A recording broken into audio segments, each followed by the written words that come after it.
Hey, everybody. I'm with Charlene Wang, and Charlene is Oakland City Council at-large candidate. Also, by the way, Zenny 16 Media is a digital media organization that was produced to create extra content for the candidate, and we stand by our role and believe in the candidate. Just want to get that out there.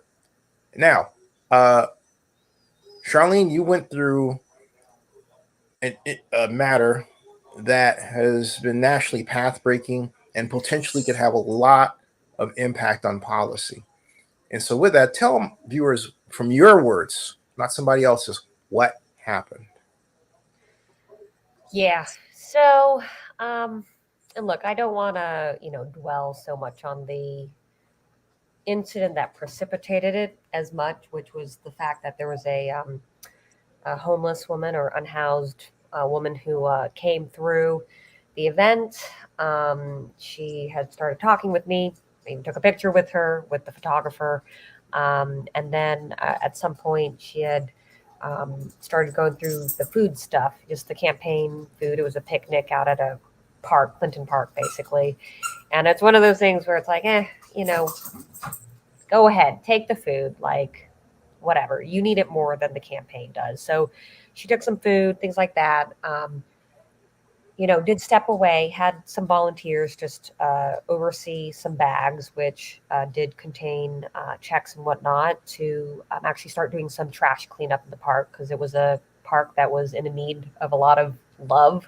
I would say there was a part that was just totally trashed, and that volunteer had interrupted the trash pickup to let me know that actually the woman unfortunately had basically started taking purses, started taking, uh, took the orange bag that contained the checks, and had basically, he managed to salvage the purses, but when it came to the orange bag, she had it.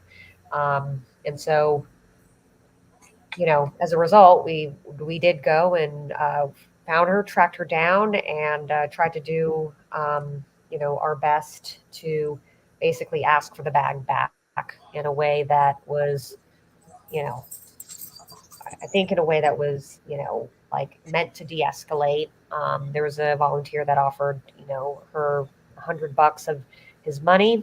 She wasn't having it. I think the footage showed that, and yeah, it just. And I asked at some point. This was after the footage wasn't shown. She had moved to the park, and I just asked for some space. I just wanted to talk to her one on one, and I crouched low. Really wanted to make sure that she didn't feel like I was a threat to her.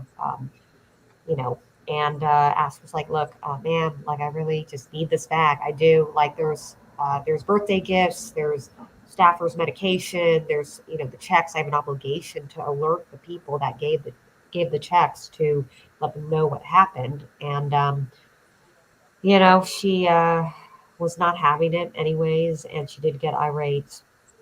And I had already called macro at some point because I did want to make sure, and this is what I really want to emphasize, it's the lack of city services, total lack when something like this happens. And it's not just me, because I've heard far too many people have gone through the same thing.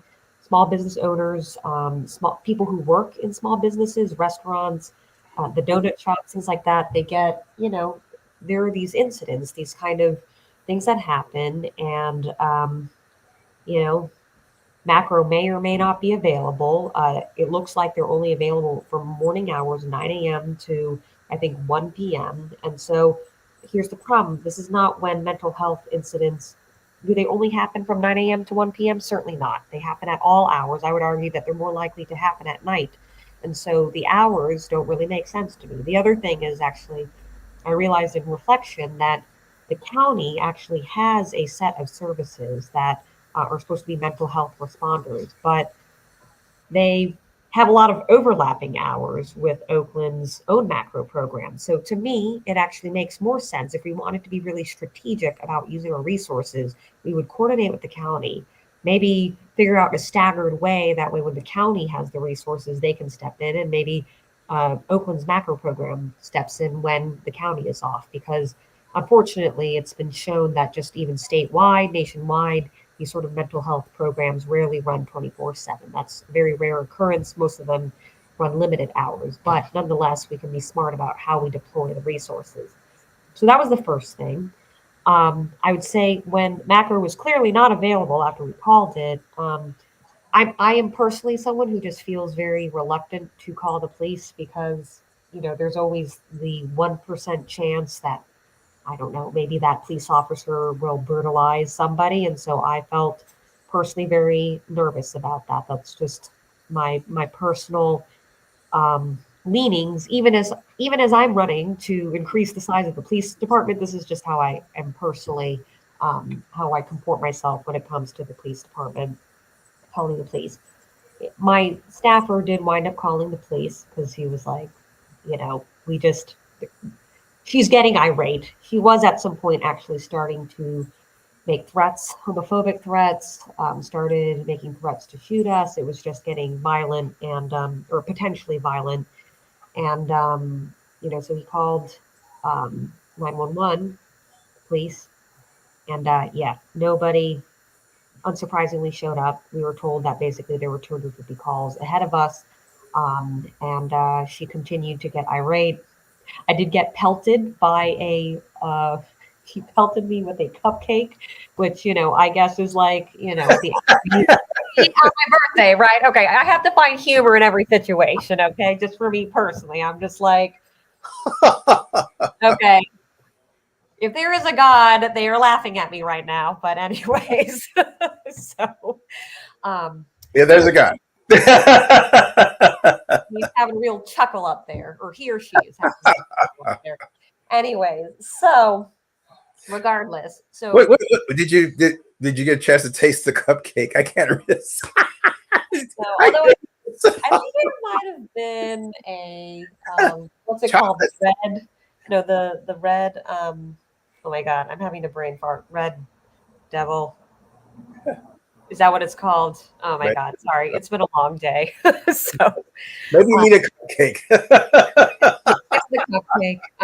In any case, it was, I joke about it. At the same time, it was like, oh, okay, she really is, Yeah. This is a mental health incident that is now becoming potentially violent. And so at that point, I just totally disengaged. I'm like, I give up. Like, we're not going to get the checks. We're not going to get the stuff back. And she did start at that point, she was kind of also just exposing herself. And so there were other people actually who were also calling bystanders. Actually, they were bystanders because they were being subjected to the same or different things. And so multiple people were calling 911 and the police did not show up still. And they all got told, yes, we've heard other people report it. We've got other things that we need to address. And so I think really what I want to emphasize is just a total lack of services that are available when something like this happens. We need professionals. And here's the thing, that woman ultimately needed help. Right. She really was having a psychiatric episode. I'm not a doctor, so I don't want to diagnose her, but she needed some sort of intervention. And I know that through California, we have like the care court system, right? Where basically somebody can be sort of given mandated treatment, but you do need to have a first responder show up and testify in order for that to happen.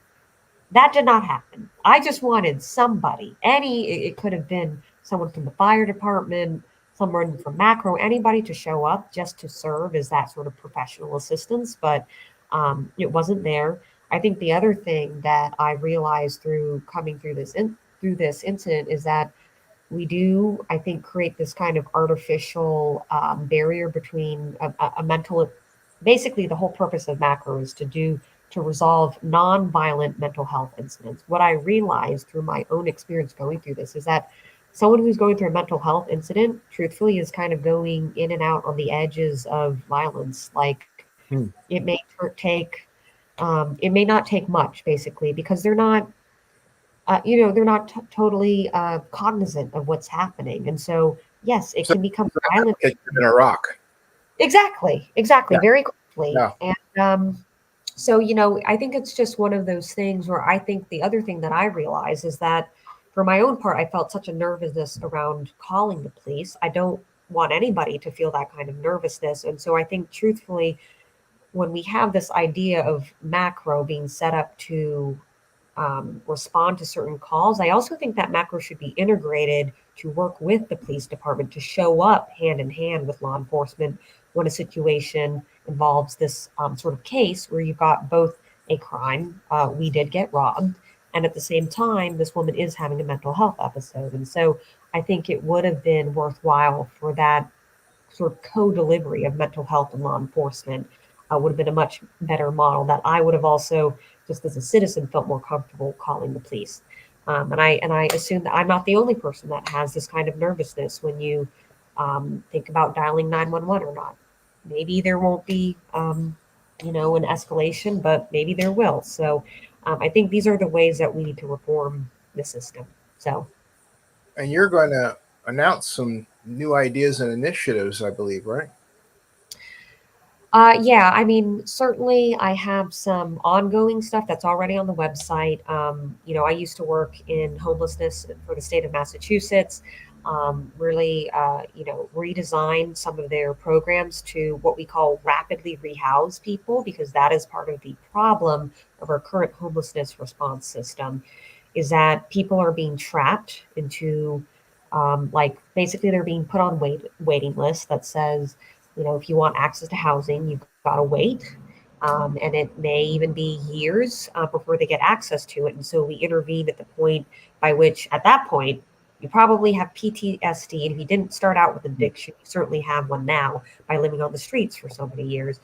So it's just, I always say that the road to hell is paved with good intentions. I get why that was put in place. It was probably some set of policymakers that said we need to reserve resources for the most vulnerable folks. However, I think it's absurd, especially in Oakland, where the resources are so slim and we have such an explosion in the homelessness population. This idea of certain homeless people being more vulnerable than others, everyone is vulnerable. And in fact, when you don't help people immediately, you are creating the conditions by which they do become the vulnerable types of folks that need round the clock care instead of helping them early and actually emphasizing, because this is what should really be the role of the homelessness response system, is to turn people's lives around and make it so they can live their lives independently.